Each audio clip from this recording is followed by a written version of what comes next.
Jack and Claire followed the dark corridor. His memory guided their progress. He thought of the agent stalking him down the corridor from its parking garage, so he felt so stupid, allowing someone to follow him so far and knocking him out. Jack was ready though now. The hefty weight of the M4 comforted him. It was an odd feeling that something had made for death to calm his nerves. Claire covered his flank with the Browning, skittering as they noticed before it grew louder and creeping ever so closer to them. I think there's another way around? Claire asked. Jack already knew the answer to that question. Their only path was through something that stood in their way. Just then they appeared on the source of the skittering of hundreds of spiders clambered through the pillar. Jack felt the pit of his stomach drop. Suddenly the carbine of his grasp felt like a sheet of paper. What are the chances of those things being infected? Jack asked, considering stomping through them. Thousands of legs flickering across the concrete floor, an ear-piercing sympathy of tickling and skittering. Their legs were brown and gray and covered in hair. The spiders themselves were as big as the palms of their hands. But if there were so many of them, Jack began to step back. The flood of spiders trickled across the floor, and they seemed to pick up speed as Jack and Claire came into view. Jack wasn't so sure if they were infected. They seemed hostile, and their size seemed out of this world. Spiders this big don't often stay together, only babies did. What are the chances those weren't normal spiders? Jack lowered his carbine. Run, he said to Claire. Without another word, Claire was running in a sprint back down towards the hall. Jack hurried after her. They sprinted back around the corner past the armory. They turned towards the hallway, leading back towards the stairwell, leading to the police station, and stopped before a horde of zombies. Shit, Claire said. Claire lifted her Browning, and Jack grabbed her hand. We don't have time! Claire stumbled after him and regained her balance as the pair stumbled back to the hallway. In front of the brown and gray spiders were coming for them. They were skittering past the armory and were fast approaching. The zombies reached and stumbled after them in a hurried pace. There! Jack shouted, pointing at the heavy double steel doors of the morgue. Claire winced at the thought of the dead corpse inside, but anything was better than being devoured by 8-legged monsters. Spiders had always bothered her as a little girl. She used to call her older brother into her room to squish them for her. Chris had always looked out for her. Somehow she knew if he was here, he would be saving both their asses. Jack rushed inside and slammed the double doors behind him. He placed both of the palms against the doors and listened carefully. Just then the spiders began to crawl under the doors. He grunted in frustration as his eyes searched for the room for options. His lack of ideas showed up and the options were running out. That was when Claire saw it. It was a long fire extinguisher with a thin glass case on the wall nearby. There, she yelled. Lurched for it.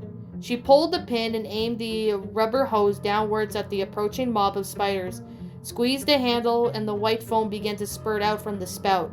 She lifted her weight, and her right foot swept the extinguisher back and forth slowly. The spiders rolled backwards. Others stopped in their tracks as the rush from the canister blew them back.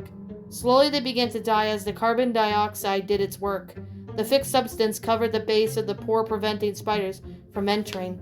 Jack couldn't help but pretty much grin at Claire's quick thinking at this. Nice. Claire smiled sheepishly before tossing the canister aside as Jack let his weight fall off the floor and turned to take to the new surroundings. The morgue was much smaller than he would have imagined. Several stretchers lined the walls, handful of black body bags lying on top of them. There was no movement, which was more than they could ask for. Lots of dead in here, Jack said quietly. I don't care, as long as they stay dead, Claire said, as she hurried past him back towards the back of the room. Jack was taken aback by her brashness, though he supposed everyone reacted differently to the undead. He wasn't judging. The only one stretcher, let alone a dead body, lied across the stretcher, a lone officer in his uniform. A bullet hole was embedded in his skull, and he appeared to be long dead. Claire stopped to look at him once over, while Jack placed behind her and began searching the drawers and the desk in the back of the room. Officer Hansen, she remarked. Jack was long past talking sentimentally about his past. He knew that they were all human once. but stopping to reflect on everybody he passed was eventually going to get him killed. You think my brother ended up like this? Jack's eyes locked onto hers, watching the man's body below. Let's stick to the facts. She then thought of him thoughtfully. I've seen SWAT officers, I've seen civilians, and I've seen uniformed officers like this guy. I haven't seen a single STARS operative in the entire building. The last one I saw was alive. Honestly, I don't even think he is, at least not here. She nodded. Right. Look, Claire, I don't think he's here, and the longer we stay staring at the dead bodies, the more likely it is to become one of them. This place is getting more dangerous by the second. Jack plucked a keycard from a nearby shelf. Bet this is important. Claire snapped back to his attention, her brown ponytail falling over her shoulder as she straightened herself. She hated admitting it, but he was right. They needed to keep moving, and she wondered what about his past that made him see the past death so easily. She walked over to see what he had found. Where do you think it leads? Jack shook his head. Just then they heard a crinkling of body bags around them wriggling. Just when they was thumping on the small morgue doors where the bodies were stored, a low moan can be heard from the other side. The eeriness of their situation rushed back towards their veins like ice. Think the spiders are gone? Jack asked. Let's check, Claire said, as she watched the bags before them, struggling onto the stretchers. Leon circled back towards the parking garage to find before a SWAT van parked in front of the building, leading to the sewers. He had no idea who moved it there in his rampant search for Sherry in the station. After their conversation, he figured the vent could lead them back towards the station, but he had no such luck in finding her. After turning from the parked van, he decided to search out an open squad card for a nearby set of keys. Leon holstered his weapon and reached between the seats to let the visors down, hoping the set of keys would come tumbling out. It was a long shot, but it was worth a try. Just then he felt the muzzle of a small firearm pressed up to his spine. Whoa, hands up, officer! The cool voice of a female woman spoke to his ear. Leon grunted. He couldn't believe how stupid he was to be turning back on the dangerous shadows behind him. Come back out, she commanded. If you don't look a bit. Yeah, I'm not infected. Can we get the gun out of my face? Leon asked. Turn around. Any wrong moves and I'll shoot. Leon cursed to see his captor, a slender woman with an overcoat. She wore a red skin-tight dress underneath. She appeared to be wearing a dark shocking underneath and wore sunglasses. She carried a Mauser 9mm handgun. Not a service weapon Leon was dealing with, any kind of police officer or FBI agent. What's your name? She asked calmly. Officer Leon Kennedy. Want to tell me yours? Leon asked. The woman seemed to consider his question for a split second. My name is Ida Wong. I apologize for my rude interactions, but do you understand that not everyone is on the same side as this maze? Leon wasn't sure what she meant. What are you doing here? She raised an eyebrow at him. Her gaze told him to chill out. Leon wasn't having it. I'm searching for someone. My boyfriend John. I got into town a few hours ago. Things went crazy and sought refuge here. No offense to your friends, but they haven't exactly been helpful. Leon chose his words carefully as she lowered her pistol. No sense was re-escalating her. Right, I'm the only officer left in the building. We should stick together until we can find an escape. Ida stepped away to examine the SWAT van's interior. Looks like this was left in neutral. Leon felt the frustration pump through his veins once more. Give me a hand, will you? Ida asked. His gaze darted to the van, and as he reluctantly approached the front, we should be able to push it. Leon pressed his shoulder and watched Ida's movements carefully, as she pressed her shoulder onto the grill as well. He followed her lead, and the van slowly backed up, revealing the door leading to the sewers. The door was revealed, and Ida started for the door. Ida, wait! Leon's voice was deep and commanding. She froze in place, rolled her eyes. Fine, have it your way. Jack and Claire exited into the hall. If we hurry, we can still make it to the garage before things get any worse. As they stepped forward, they caught a glimpse of zombies from before, but they were shredded. The meat from their bodies hung up from their skeletons. It was hard to believe what the spiders had accomplished in such short time. Right, the spiders are carnivorous too. Nodded. Just then, there was a low groan and tickling. It wasn't like the skittering of the spiders from before. This was louder and more deliberate. The tickling was followed by a heavy breathing. Just then, a large claw swiped between them, and Jack fell backwards, dropping his M4 to the concrete below. Claire stepped back, and in one fluid motion aimed her handgun up at the beast. They recognized it immediately as one of the lickers from the hallways of the police station. Claire fired multiple rounds, sending the rounds into the monster's back. Jack scrambled for the carbine and picked it up at the licker.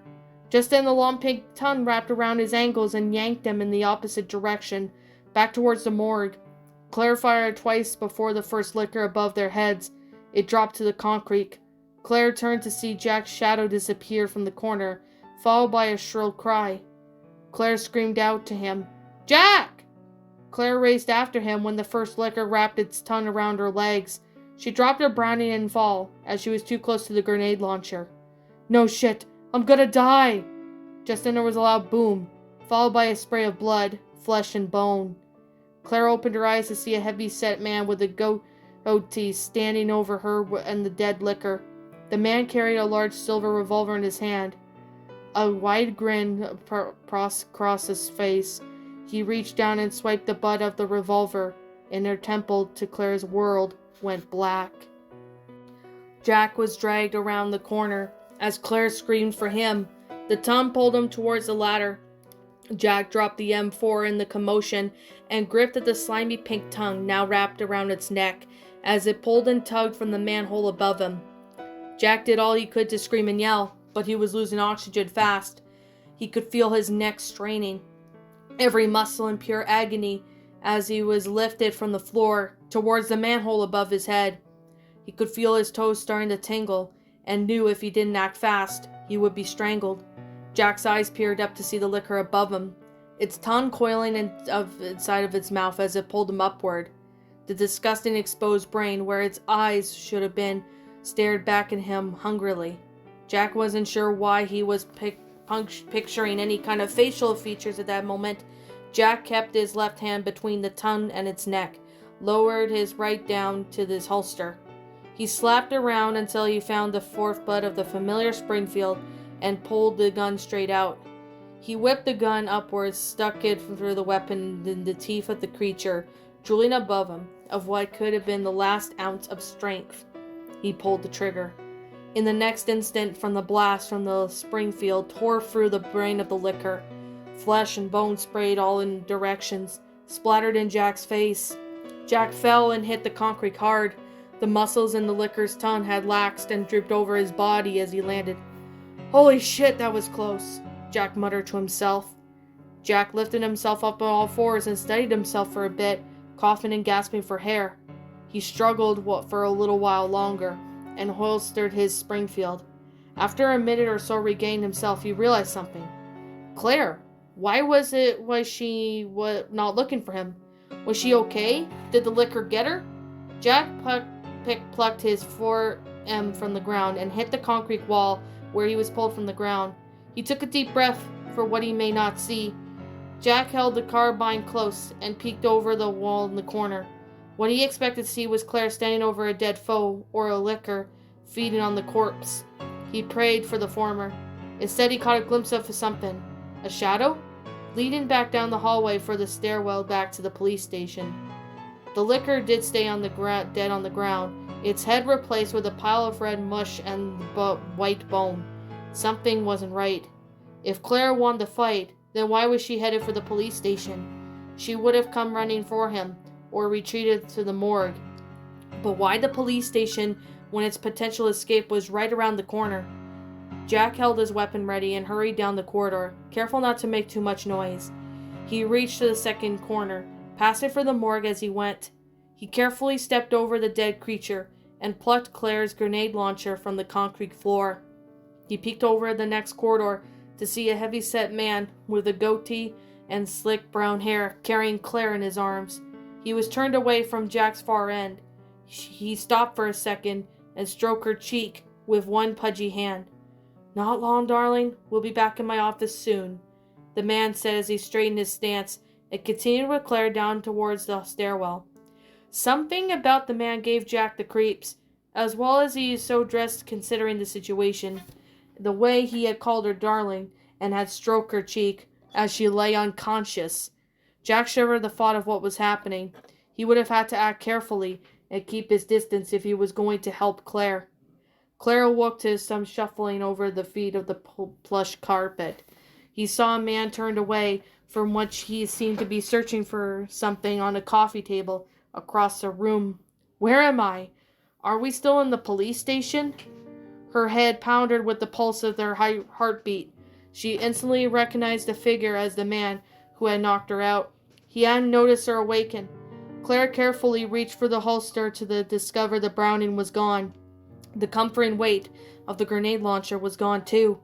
She still had her hip pouches, unless she could creativity usually her ammunition to kill her foe before it was worthless. She had turned her head to the other direction, and her eyes went wide with fear. Lying on the desk was another young woman. He appeared to be only a few years younger than herself. She was stunning, to say the least, blonde hair with blue eyes, and stared back at Claire, empty and accusing. She wore a low-cut white dress, with white sneakers, laying nearby on the floor. The girl's hand rested upon her midsection covered in a bloodstain. She had a hole in her stomach.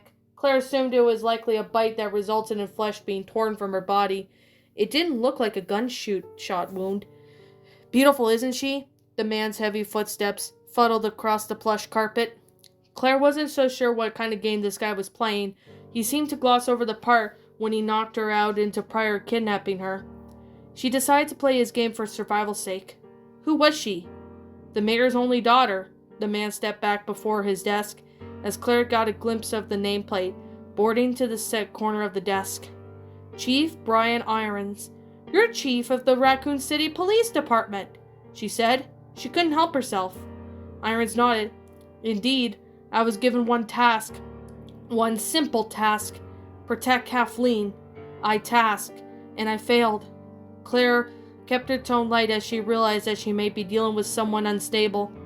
I'm sure you did all you could. The chief nodded. She was so perfect, so beautiful, ever since she was a little girl. I used to cherish our time together, and now it's come to an end. Claire slowly sat up and shifted her weight onto the small couch she had been set up upon.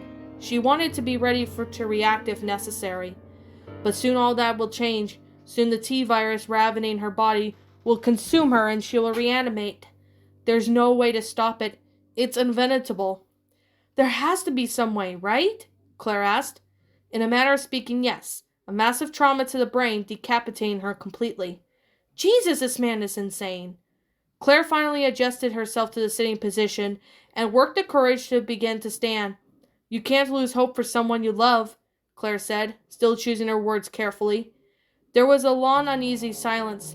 It's such a shame. His voice shook with sick, intensity, and misplaced emotions that caused Claire's stomach to drop as she spoke. To think the ataxamine was my greatest passion. What? Claire said. Have to get out of here. What the hell is he even talking about? Unfortunately, I will need to change my plans and dispose of Catherine's remains.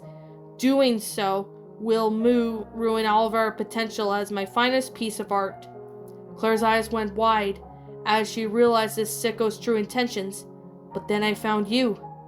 Chief Irons turned to her. Claire finally saw his tired, wrinkling features behind the disheveled facial hair.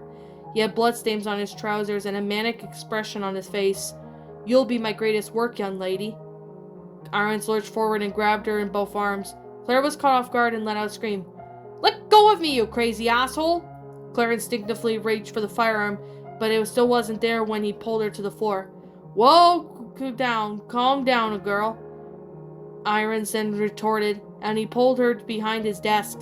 Claire gasped and grasped whatever she could, and was pulled into a dark passageway behind his desk. The floor turned into hardwood as she struggled. Her fingernails became raw as she resisted. Irons pulled her back by her shorts. She felt his pudgy fingers against her lower back, and felt her face flushed with anger. Irons let go as soon as they entered an elevator shaft and kicked her in the gut for sending a whoosh air out of her lungs. Claire coughed and struggled to regain strength as he slammed down the grate shut on the elevator and punched down the arrow button. The elevator shaft creaked to life and carried the pair downwards. They descended into darkness. Claire had no means of escape. They reached to the bottom of the shaft. Irons kicked her once more, just to make sure she couldn't get up. He pulled her by the legs down a narrow corridor through a heavy oak door. Claire's eyes squinted a bit to take into her new surroundings. There were halogen lights scattered across the ceiling. There was a large table. She could just make out a wooden desk with many blade-edged tools. The tools didn't make her feel as uneasy as the blood splattered all over the work desk or the lit candles. Why in the hell were there lit candles?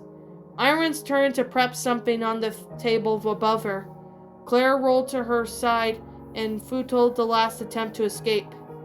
Irons' grip returned back towards her pants and the top of her vest as he holstered her onto the table, a fixated mental handcuff to her wrist. Irons pried her opposite wrists down and secured her to another cuff. Claire then tucked her legs back up and tried her best to ignore the pain. Irons smacked her thigh with the police baton and secured the third cuff around her ankle.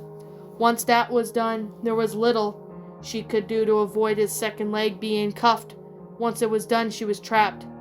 If we were still in the normal world, I would apologize for what I'm about to do. Unfortunately, it's a necessary part of the process. Irons turned with the scalpel in one hand. He walked over to the right side, dragged his fingers from her leg to her thigh to her stomach, and raised the scalpel over to her abdomen. "No, please!" Claire pleaded. Just then a shot rang out, echoing throughout the small concrete room. The sound was deafening, and the pressure made Claire's ears ring. She gritted her teeth in response, waited for a second as she thought Irons was finishing the job. Killing her would make an easier project. Claire peered up at Irons, who let out a low groan. He collapsed as his white shirt became matted with blood. His eyes then rolled at the back of his head as his bloody smacked against the table and was breathing shallowed. Claire angled her head back towards the door she had dragged through minutes before to see Jack step into the view, his weapon still trained onto the fallen chief. His eyes fell on Claire, who shook her wrists. "Jack!"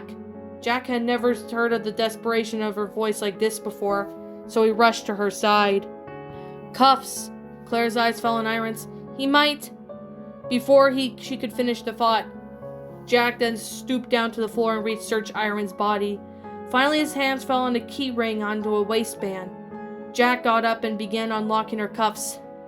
"You okay?" he asked as he circled the table, unlocking each hand for an ankle as he went. She sat up quickly, hurried to get herself off of Irons' tapestry table of death. He continued to determine to make sure she was all right. "I'm sorry I couldn't get there sooner. I didn't want to get too close and get you hurt." Claire placed her right hand on his, still seated on the table. "You came. That's all that matters." Jack holstered his handgun and helped her off the table. Suddenly, her wrapped her arms around him and held him close. This time it felt different than the last. This time she knew her feelings were down for him. It was the reason why they've always come back for one another. It was the reason why they both turned away from easy escape to keep each other out of harm. If he hadn't come back for her, she would be dead at the hands of a madman. "Jack!" She was pulled out of the hug. Jack looked to her eyes. Both her hands were holding her arms. Jack watched her eyes divert as if deciding what to say next. It was a look of someone who was changing, who they were saying on the spot, or the look of someone who is almost chopped into pieces. "Give her a break, Dan. Thank you for coming back for me." Jack nodded. "Let's just get out of here." This time he took her by the hand and led her out. They would need to try and find her things. In Irons' office before they moved on, there was a shuffling behind them. Jack turned and raised his weapons to see Irons steadying himself to the table. "Don't move," Jack ordered. Claire stood to his side. "Just leave him to rot, Jack. It's not worth it." Jack lowered his weapon. Irons let out a yelp.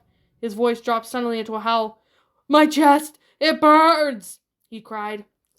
There was a sickening squelch of flesh ripping from his chest as it tore into two pieces.